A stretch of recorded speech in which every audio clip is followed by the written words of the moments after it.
할렐루야. 오늘도 참 잘 오셨습니다. 우리 앞뒤 좌우에 계신 분들과 함께 이렇게 인사해 볼까요? 예수님 부활하셨습니다. 예수님 부활하셨습니다. 예수님 부활하셨습니다. 예수님 부활하셨습니다. 오늘 예수님의 이 부활하심의 기쁨이 저와 여러분의 삶에 누려지기를 다시 한번 간절히 축복합니다. 여러분, 사람은요, 자신의 인생의 방향성을 잡기 위해서 수도 없이 무수한 인생의 선택을 하게 됩니다. 그리고 그 선택을 하기 위해서는 때로는 강력한 결단이 필요할 때가 있죠.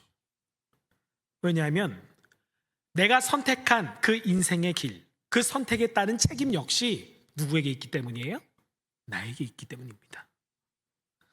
그래서 사람들은 선택에 따른 만족과 후회를 하면서 지금 현재를 살아가고 미래를 그리며 살아가고 있죠. 여기서 우리 샘물교회 성도님들에게 한 가지 질문을 드려봅니다. 우리 성도님의 인생에서 가장 기억에 남는 선택, 가장 만족이 되는 선택, 가장 행복한 선택이 혹 있으시죠? 없으신가요? 많잖아요. 내 사랑하는 남편을 만난 거. 전혀 동의하지 않으시는 것 같은데.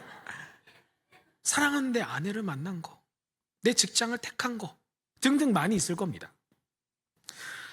비록 제가 여러분들보다 짧은 인생이지만 저 역시 이 한 가지 선택이 지금 저라는 한 사람, 제 인생에 있어서 너무도 많은 것을 바꿔놓았다고 확신하는데요.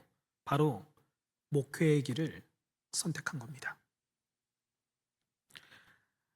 저를 잘 알고 계시는 우리 성도님도 계실 텐데, 제가 10년 전 이곳 우리 샘물교회 청년이었을 때, 제가 청년으로서 사실 우리 교회를 처음 왔거든요.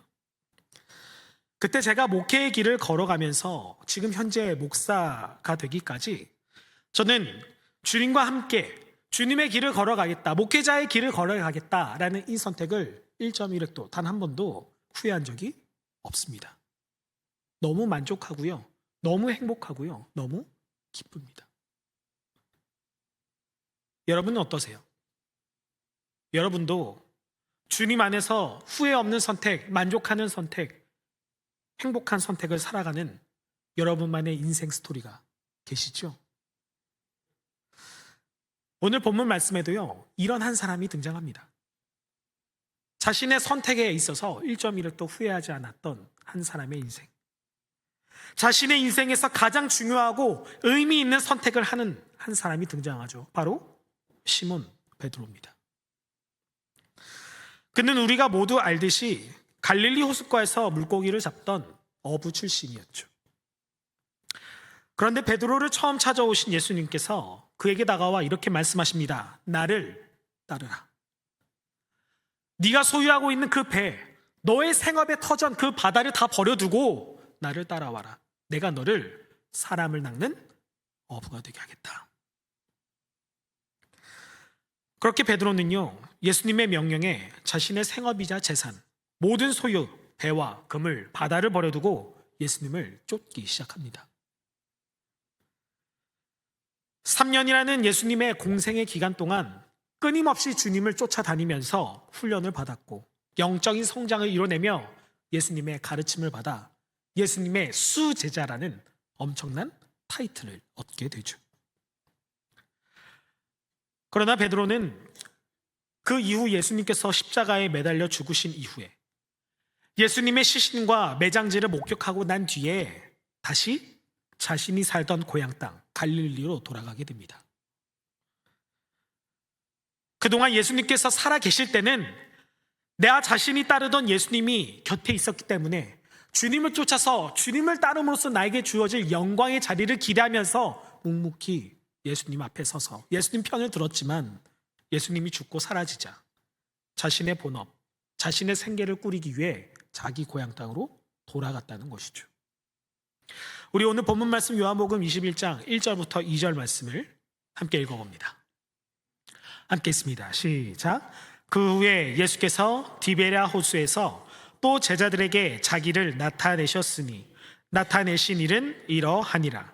시몬 베드로와 디두모라 하는 도마와 갈릴리 가나 사람 나다나엘과 세베대의 아들들과 또 다른 제자들이 함께 있더니.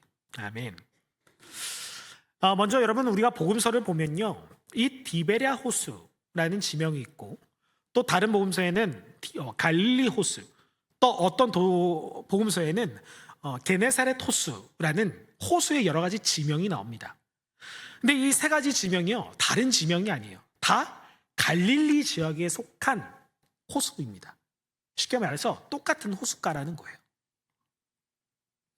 근데 이보다 더 중요한 사실은요, 지금 베드로가 예수 그리스도의 죽음을 자신의 눈으로 목격하고 주님의 시신을 확인한 이후 그가 예수님과 함께 올랐던 이 예루살렘을 떠나서 다시 자기 고향 갈릴리로 돌아갔다는 것이 더 중요합니다. 사랑하는 성도 여러분, 지금 베드로가 예수님을 따라 올랐던 예루살렘을 뒤로하고 자신의 고향 땅, 자신의 본업과 생계가 유지되었던 이 갈릴리로 돌아왔다는 것이 과연 어떤 의미일까요?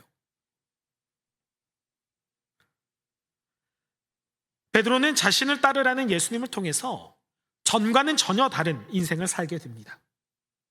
예수님을 처음 만나기 전에는 그저 물고기나 낚는 평범한 어부의 인생을 살았던 반면, 예수님을 처음 만난 이후에는 물고기가 아닌 사람을 낚는 어부, 제자, 예수님을 따를 수 있는, 예수님이 사랑하는 제자의 삶을 살게 되었죠. 다시 말해 주님 앞에서 회개하고 거듭난 인생을 통해 복음을 전하는 제자의 삶으로 변화되었다는 겁니다. 하지만 예수님께서 돌아가신 이후 베드로는 스스로 변화된 삶을 포기하게 되죠. 다시 말해 예수님을 만난 이후의 삶, 회심의 삶, 거듭남의 삶, 그 성화의 삶을 자기 스스로의 의지로 포기하게 된 겁니다. 결국 베드로는 예수님을 만나기 이전의 삶, 그저 물고기나 낚는 삶, 죄에 빠져 패배주의에 빠져 영원한 죄의 형벌 속에서 허우적거리는 나약하고 어리석은 인생을 선택하고 말죠. 그런데 이와 같은 선택을 한 사람은 비단 베드로뿐만 아닙니다. 방금 읽었던 이전 말씀에서 등장하는 다른 제자들, 도마와 세베대의 아들 야고보, 요한, 나다나엘, 그리고 예수님의 또 다른 제자 두 사람마저도 베드로와 같은 이와 같은 어리석은 선택을 하고 말았다는 거예요. 그렇다면 여러분, 왜 이들은 예수님을 만난 이후의 삶이 아니라 왜 예수님을 만나기 이전의 삶으로 돌아가려고 했을까요?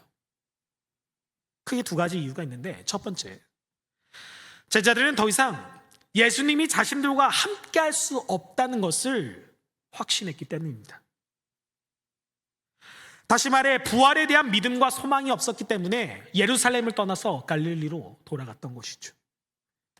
이제 예수님도 없는데, 예수님이 살아계시지도 않는데 내가 여기 있으면 뭐하나, 다시 돌아가야지, 다시 배에 올라 그물줄하며 전전긍긍 살아가야지. 즉 제자들은요, 부활하실 예수님의 존재 자체를 깨닫지 못했던 겁니다. 두 번째로 제자들은 예수님으로 인해 얻게 될 세상의 영광을 굉장히 기대했었어요. 그런데 지금 예수님의 죽음으로 인해서 그 모든 기대, 자신의 그 희망사항들이 다 꺾어졌기 때문입니다. 사라졌기 때문이죠. 내가 예수님을 따라 예루살렘에 올라간다면, 유대인의 왕으로서 예수님이 이 이스라엘을 건져내시고 통치하신다면, 내가 예수님 옆에서, 예수님의 좌우편에서 한자리 하는 권세 있는 사람이 되었을 텐데, 근데 지금 예수님이 돌아가셨죠. 그 기대가 모조리 사라져버린 것입니다. 그래서 베드로를 포함한 예수님의 많은 제자들이 예루살렘을 떠나서 자신들의 고향으로 돌아간 것이죠. 예수님을 경험하기 이전의 삶, 물고기나 잡는 어부의 삶, 평범했던 나의 일상으로 돌아간 것입니다. 사랑하는 샘물교회 성도 여러분, 이러한 제자들의 모습을 보면서 오늘을 살아가는 우리의 삶을 되돌아보고 또 면밀히 살펴볼 필요가 있습니다. 과연 오늘 우리는 어떤 삶을 살아가고 있는가? 혹시 베드로와 다른 제자들처럼 예수님을 만나기 이전의 삶으로 돌아가려고 하고 있지는 않은가? 부활에 대한 믿음과 소망은 다 잊은 채 과거 예수님을 몰라 죄에 빠져 허우적거리며 철저한 인생의 실패와 좌절만을 경험했던 그 지난날의 삶으로 내 스스로 돌아가려고 하진 않는가? 그런 삶을 내 스스로 선택하려고 하고 있지는 않은가? 이 부활절을 맞이해서 돌아볼 필요가 있죠. 여러분, 우리는 연약한 인간이기 때문에 인생을 살아가면서, 삶을 살아가면서 사실 여러 가지 오류와 실수를 범하기도 합니다. 그리스도인이라 성도라 자부하는 우리 역시 마찬가지죠. 예를 들어 하나님이 지금 당장 내 눈앞에 보이지 않는다고 해서, 혹은 내 기도와 간구를 주님 앞에 진실이 아주 호되게 이렇게 아렸는데 응답하지 않는다고 해서 마치 하나님이 나와 함께 하시지 않는 것 같은 하나님의 부재를 느끼며 살아갈 때가 있습니다. 그런 착각 속에 빠져버린 나머지 하나님이 아니라 내 생각과 내 마음대로 살아가려 할 때가 종종 있죠. 즉 하나님 앞에서 겸손한 인생이 아니라 나만을 주장하는 교만한 인생을 살아가는 인생의 오류를 범할 때가 있다는 겁니다. 하지만 여러분, 좋으신 우리 주님, 선하신 우리 하나님께서는 그런 나를, 겸손한 인생을 살아가려고 하는 그런 인생의 방향성을 선택한 나를 그냥 내버려 두지 않으시죠. 나 혼자 깊이 빠져있는 이 교만과 착각의 늪에서 친히 건져내 주시고 하나님께로 돌아올 수 있도록 날마다 우리를 주의 지팡이로, 말씀으로 인도해 주시는 분이 우리 주 여호와 하나님이십니다. 시몬 베드로도 마찬가지예요. 그는 십자가에서 죽으신 예수님을 떠나서 내 맘대로 자기 자신이 하고 싶은 대로 살기 위해 갈릴리로 돌아갔습니다. 그런데 부활하신 예수님은 그런 그를 다시금 찾아와 주셨고 택해 주셨고 그에게 말을 걸어주시며 나의 사랑하는 제자 베드로야, 그를 다시금 사람을 낚는 어부로서 불러주셨다는 거예요. 다시금 부활하신 주님을 만남으로써 다시 새롭게, 다시 힘차게 주의 나라를 꿈꾸며 헌신할 수 있는 제자도의 길로 다시금 초대해 주셨다는 겁니다. 바라기는 오늘 이곳에 모인 저와 여러분 모두가 부활하신 그리스도 예수를 통해서 전보다 더 강력한 믿음과 신앙을 소유한 그리스도인 되기를 주님의 이름으로 간절히 축복합니다. 우리 오늘 본문 말씀 요한복음 21장 3절 말씀 함께 읽어봅니다. 시작. 시몬 베드로가 나는 물고기 잡으러 가노라 하니 그들이 우리도 함께 가겠다 하고 나가서 배에 올랐으나 그날 밤에 아무것도 잡지 못하였더니. 아멘. 베드로가 말하죠. 나는 물고기 잡으러 가노라. 갈릴리로 돌아가겠다는 거예요. 갈릴리에서 내 생업의 터전 그 바다에서 내가 가장 잘하는 거, 나의 능력이 되는 거, 그물질을 하기로 제자들에게 공표합니다. 전처럼 물고기를 잡기 위해 그 어두운 새벽 디베랴 호수를 향했죠. 그곳에서 전과 같이 그물질을 했습니다. 그런데 전과 같이 예수님을 처음 만나기 바로 이전처럼 아무것도 잡지 못하죠. 그가 가장 자신이 있었던 그 그물질이 텅텅 비어져 버렸습니다. 그런데 이때 실망과 시리에 빠진 베드로를 포함한 많은 제자들에게 향해서 다가온 분이 한 분 계시죠. 바로 부활하신 예수 그리스도셨습니다. 베드로와 제자들은 저 멀리 바닷가에서 부활하신 예수님을 처음 목격하게 되고 그분의 음성을 듣게 되죠. 우리 이어서 요한복음 21장 4절 말씀도 함께 읽어봅니다. 4절 말씀 시작. 날이 새어갈 때에 예수께서 바닷가에 서셨으나 제자들이 예수이신 줄 알지 못하는지라. 아멘. 안타깝게도 지금 베드로를 포함한 많은 제자들은요, 지금 저 바닷가에 서 계신 저분이 부활하신 예수 그리스도라는 사실을 여러분 알고 있어요? 알지 못하고 있어요? 알지 못합니다. 중요한 것은 지금 예수님을 발견한 이 시간이 굉장히 중요한데 4절 말씀 처음에 보면요, 시간적으로 밤이 지나고 날이 밝아지는 때를 의미합니다. 즉 짙은 어둠은 물러가고 찬란한 빛이 비춰져서 만물을 비춰서 내 앞을 똑바로 볼 수 있는 시간대예요. 얼마든지 예수님을 알아볼 수 있었던 시간이었죠. 그런데 왜 그들은 예수님의 그 형상을, 예수님의 모습을, 예수님께서 저 바닷가에 서 계셔서 자신들을 바라보고 있는 저 모습을 왜 알아차리지 못했을까요? 혹시 베드로와 제자들에게 예수님의 존재가 잊혀진 것은 아닐까? 혹시 베드로를 포함한 이 제자들에게 예수님께서 말씀하셨던 그 부활에 대한 복음이 그들에게 소망이 되지 않기 때문은 아니었을까?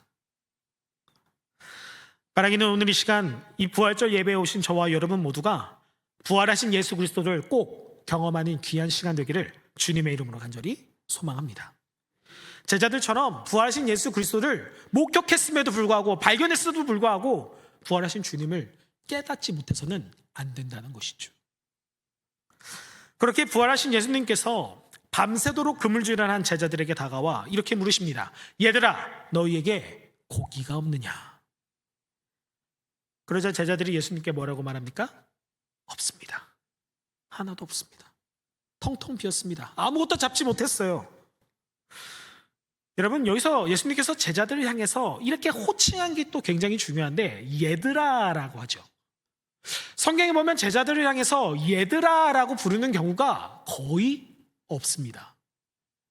지금 여기 예수님의 부활하신 사건 이후에 부활하신 주님을 처음 마주한 이 베드로와 나다나엘, 도마, 예수님을 따르던 두 제자들 앞에서 이야기한 이 얘들아라는 호칭은요, NIV 성경을 찾아보면 friends, 무슨 뜻이에요? 친구. 그만큼 예수님과 제자들의 관계가 매우 친밀하다는 사실을 우리가 알 수 있고, 또 예수님께서 그 제자들이 얼마나 반갑고 너무나 좋으셨으면 지금 저 멀리에서 다가오고 있는 제자들을 향해 나의 사랑하는 친구들아, 얘들아 이렇게 불러주셨을까요? 그럼에도 불구하고 안타깝게도 제자들은요, 여전히 자신들에게 친밀히 다가오시는 그 부활하신 예수 그리스도의 존재를 알아차리지 못합니다. 예수님이 막 친한 척 하시면서 제자들을 반가롭게 맞이해 주시면서 부르고 계신데 아직도 제자들은 저 예수님이 저 바닷가에 선 존재에 대해서 깨닫지 못하죠. 그래서였을까요?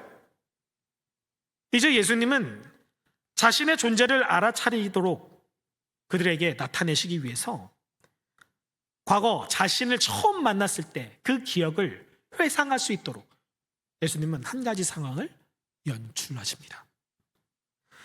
바로 이곳 디베랴 호수, 갈릴리 호숫가에서 예수님과 제자들의 첫 만남을 그대로 재현해 주신 것이죠. 특히 여러분, 예수님의 수제자였던 베드로 그리고 이 야고보와 요한에게 있어서 지금 이 상황은 굉장히 특별합니다. 왜요? 이들이 처음 예수님으로부터 제자로 부름받았고 주님으로부터 여러 가지 은혜와 이적 사건을 경험했던 그 장소가 바로 이곳 디베랴 호수, 갈릴리 호숫가였거든요. 누가복음 5장 4절부터 6절까지 말씀을 보면 이 예수님과 제자들의 첫 만남에 대해서 보다 더 상세히 기록되어 있습니다. 우리 누가복음 5장 4절에서 6절, 우리 세 절의 말씀을 함께 읽습니다. 시작. 말씀을 마치시고 시몬에게 이르시되 깊은 데로 가서 그물을 내려 고기를 잡으라. 시몬이 대답하여 이르되 선생님, 우리들이 밤이 새도록 수고하였으되 잡은 것이 없지만은 말씀에 의지하여 내가 그물을 내리리이다 하고, 그렇게 하니 고기를 잡은 것이 심이 많아 그물이 찢어지는지라. 아멘. 여러분, 이것이 예수님과 그리고 베드로를 포함한 제자들의 첫 만남이죠. 내 힘으로 밤이 새도록 수고했지만 물고기 단 한 마리 잡히지 않은 이 상황에서 처음 만난 예수님의 말씀을 의지해 믿음으로 그물을 던졌는데 거기서 그물이 찢어지는, 그토록 엄청나게 많은 양의 물고기를 잡은 역사적인 순간을 맞이했습니다. 그때 베드로는 예수님 앞에 엎드려서 곧바로 이렇게 고백하죠. 주님, 나를 떠나세요. 나는 죄인입니다. 처음 예수 그리스도의 능력을 목격하고 주님의 영적 정체성을 통해서 내가 누구인지 깨닫게 되고, 그로 인해 예수님을 따르기로, 제자의 길을 걸어가기로 결심하는 변화된 인생을 살았죠. 그런데 그랬던 그가 지금은 저 바닷가에 서서 자신들을 향해 친밀하게 다가와 주시고 말씀하고 계신 부활하신 예수 그리스도를 전혀 알아보지 못했다는 겁니다. 다시 말해, 제자들의 눈에 영적인 어둠이, 영적인 그늘이 드리워진 것이죠. 사랑하는 성도 여러분, 우리 선하신 주님, 좋으신 예수님께서는 지금 베드로와 제자들의 눈에 드리워진 그 영적 비늘, 그늘, 그 어둠을 몰아내길 원하셨습니다. 그래서 다시 한번 이곳 디베랴 호숫가에서 그들을 처음 만난 순간을 재현하셨죠. 우리 오늘 본문 말씀 요한복음 21장 6절과 7절도 함께 읽어봅니다. 6절 7절 시작. 이르시되 그물을 배 오른편에 던지라. 그리하면 잡으리라 하시니 이에 던졌더니 물고기가 많아 그물을 들 수 없더라. 예수께서 사랑하시는 그 제자가 베드로에게 이르되 주님이시라 하니 시몬 베드로가 벗고 있다가 주님이라 하는 말을 듣고 겉옷을 두른 후에 바다로 뛰어내리더라. 아멘. 우리 함께 선포해 볼까요? 바다로 뛰어내리더라. 한 번 더 선포합니다. 바다로 뛰어내리더라. 여러분, 이 베드로 한 개인에게 있어서 이 바다라는 곳은요, 굉장히 특별하고 의미 있는 상징적인 장소입니다. 이 바다라는 곳이 베드로에게 있어서 굉장히 중요한 곳이라는 것이죠. 그래요, 여러분, 예수 그리스도의 부활을 목격한 베드로는 곧장 예수님을 향해서 저 바다로 뛰어내렸습니다. 처음 나를 찾아와서 그물을 던지라 말씀하셨던 그 주님, 그리고 지금 다시 나를 찾아오셔서 똑같이 그물을 던지라 말씀하신 부활하신 주님을 향해서 저 바다 가운데 뛰어내렸어요. 예수님은 다시 한번 과거를 재현해 주심으로 베드로의 잊혀진 기억을 되살려 주셨고, 또 베드로의 눈이 가려졌던 영적 비닐, 그 어둠을 물리쳐 주셨습니다. 사랑하는 성도 여러분, 이처럼 부활하신 예수님은요, 오늘도 저와 여러분을 먼저 찾아와 주시고 불러주시고 용서해 주시고 또 사랑해 주시는 좋으신 하나님이십니다. 때때로 우리가 잠시 하나님을 떠나서 세상으로 시선을 향할 때 그런 실수를 범하고 그런 척각 가운데 거할지라도 예수님은 여전히 우리를 불러주시고 찾아와 주시고 다시금 주님의 길에 들어설 수 있도록, 복음의 길에 그 반열에 들 수 있도록 우리를 날마다 말씀으로 이렇게 인도해 주신다는 것이죠. 바라기는 오늘 이곳에 모인 저와 여러분 모두가 부활하신 주님의 사랑과 은혜를 경험하는 귀한 시간이 되기를, 그 시간이 오늘 부활주일 예배 시간이 되기를 주님의 이름으로 축복합니다. 그렇게 부활하신 예수님의 말씀을 듣고서 베드로가 그대로 실천한 결과 어떻게 됩니까? 베드로와 제자들은 과거와 같이 셀 수 없을 정도의 엄청난 양의 물고기를 잡아들이게 되죠. 근데 여러분, 여기서 과거와 딱 한 가지 다른 점이 있습니다. 뭔지 아셔요? 바로 물고기를 잡았는가 잡지 못했는가에 대한 여부입니다. 과거에는 고기를 굉장히 많이 잡았어도 그물이 어떻게 돼 있었어요? 찢어졌죠. 물고기를 놓쳐버리게 됩니다. 물고기가 빠지게 되죠. 즉, 그 당시 처음 주님으로부터 부름받는 그 순간에는 베드로와 제자들이 아직 많은 사람들을 닦을 수 있을 만한 믿음도, 신앙의 훈련도, 경건의 생활도 되지 않았기 때문에 그물이 찢어져서 놓쳐버렸습니다. 그런데 지금은 어때요? 그물을 들어 올릴 수 없을 정도로 많은 물고기를 잡았습니다. 소유했죠. 즉, 부활하신 예수 그리스도를 마주한 지금 제자들의 믿음이, 부활하신 예수 그리스도를 향한 믿음과 신앙과 결단이 아주 견고해졌다는 겁니다. 이것이 부활의 능력이죠. 사랑하는 성도 여러분, 부활은요, 우리의 믿음을 더욱 견고하게 하는 강력한 힘이 있습니다. 우리는 부활의 소망과 신앙으로 살아가는 그리스도 공동체죠. 그렇게 부활의 능력을 가장 먼저 눈치챈 한 존재가 있었는데 그가 누구냐? 바로 이 요한복음 말씀에만 등장하는 예수님이 사랑하시던 제자였어요. 이 제자에 대해서는 한 2번인가 3번 정도 이 요한복음에서만 이 언급이 되는데 그의 이름은 정확히 기록되어 있지는 않습니다. 다만 여러 성경의 학자들이 이야기하기로는 아마 요한일 것이다 라고 하는 것이 정설인데, 그가 베드로에게 다가와서 이렇게 말하죠. 뭐라고 말하느냐? 주님이시라. 함께 선포해 볼까요? 주님이시라. 다시 한번, 주님이시라.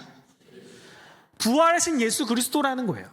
예수님이 사랑하시는 제자가 그 사실을 가장 먼저 깨달았다는 겁니다.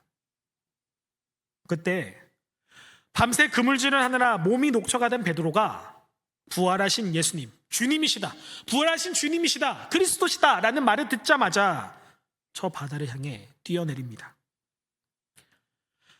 이것은 부활하신 예수님을 따르겠다는 베드로의 거침없는 신앙의 결단이자 행동이었던 것이죠.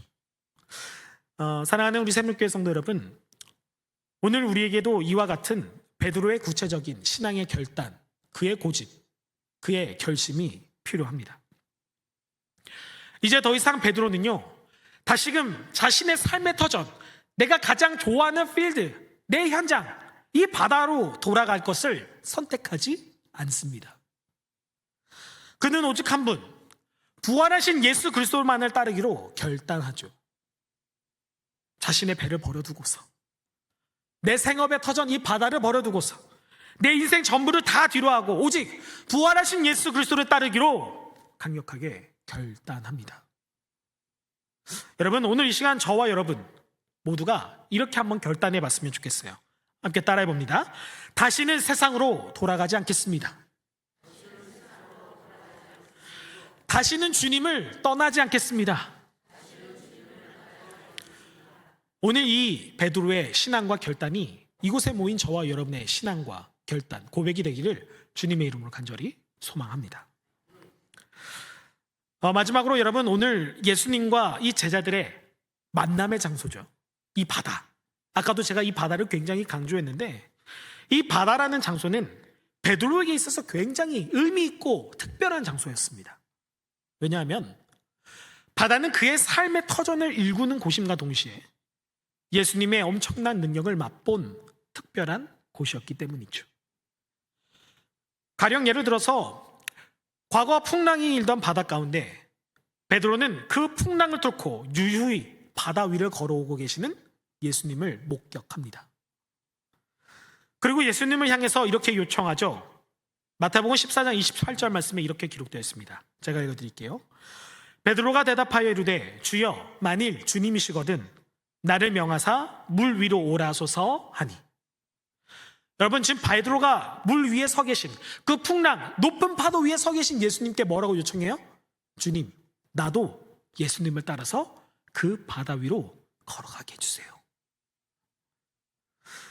베드로는 바다 위에 서 계신 예수님을 따라서 바다에 뛰어들게 됩니다. 그러나 아직 그에게는 예수님을 향한 전적인 믿음이 부족했죠. 나약한 믿음이 있었습니다. 지금 자신을 향해 불어오는 바람과 파도, 쉼없이 요동치는 그 바다가 두려웠기 때문에, 하나님의 아들 예수를 그리스도로 고백할 수 있었던 믿음이 없었기 때문에, 두려움을 가지고 있었기 때문에 바다에 뛰어들었지만 어떻게 돼요? 풍덩하고 빠져버리게 되죠. 지금 이 폭풍 가운데 서 계신 예수님께서 그 베드로의 눈앞에 있음에도 불구하고 베드로는 예수님보다 자신을 에워싸는 이 바람과 파도가 무서워서 바다에 잠식되게 됩니다. 그래서 어쩌면 바다는요, 베드로의 생업을 이루고 삶의 터전이었을지언정 예수님을 만난 이후 이 베드로가 경험했던 이 바다는 풍랑이 일고 높은 파도가 치고 그 파도에 내가 빠져봤기 때문에 이 바다가 매우 두려웠을지도 몰라요. 어쩌면 이 바다 위로 뛰어내리는 그 행동이 베드로에게 있어서는 트라우마였을지도 모릅니다. 그런데 지금 그런 베드로가 그 모든 두려움, 트라우마를 뒤로하고 어떻게 해요? 부활하신 예수 그리스도를 향해 그 바다를 뛰어내립니다. 부활하신 예수 그리스도를 더 이상 기다릴 수 없어서 이 기쁨과 이 내 결단과 이 신앙의 고백을 빨리 부활하신 예수 그리스도께 알리기 위해서 나의 두려움의 장소, 내 생업의 장소, 나의 트라우마가 드리워졌던 그 두려움의 장소를 베드로가 뛰어내렸어요. 예수님을 향해, 부활하신 주님을 향해 전진해 나아갔습니다. 그것이 오늘 부활하신 예수 그리스도를 목격한 베드로의 신앙적 결단이었다는 거예요. 말씀을 마무리합니다. 우리 사랑하는 생명교회 성도 여러분, 어쩌면 저와 여러분에게도 베드로와 같이 내 인생의 트라우마, 내가 두려움을 가지고 있어서 때로는 나의 믿음이 부족한 삶의 영역이 분명히 있을 겁니다. 우리 모두에게 그 바다로 그런 내 삶의 두려움을 주는 그 영역이 되었던 것이 어쩌면 우리가 모두 경험했던 코로나였을지도 몰라요. 우리는 코로나 이전과 이후의 시대를 살아가고 있습니다. 이 코로나라는 질병 때문에 위축되었던 우리의 삶과 신앙이 그 바다가 다시 한번 우리가 그 바다에 뛰어듦으로써 그 코로나 가운데 속에서도 계셨던 예수 그리스도께, 부활하신 주님께 우리가 뛰어들어야 하지 않을까요? 다시금 코로나 이전보다 더 부흥하고 코로나 이전보다 더 부활하신 예수 그리스도를 통해 여러 가지 은사와 은혜와 또 소망을 맛보며 살아가는 신앙을 우리가 추구하며 도약해야 할 이 시대가 지금 이때가 아닐까요? 바라기는 오늘 이 시간 예수 그리스도, 부활하신 주님을 향해 바다로 뛰어들었던 베드로의 믿음과 결단, 그 행동이 저와 여러분의 삶 속에서도 나타내어지기를 간절히 소망합니다. 나아가 베드로가 보여주었던 그 믿음과 그 담대함이 저와 여러분의 삶에 늘 가득하기를 주님의 이름으로 간절히 축원합니다.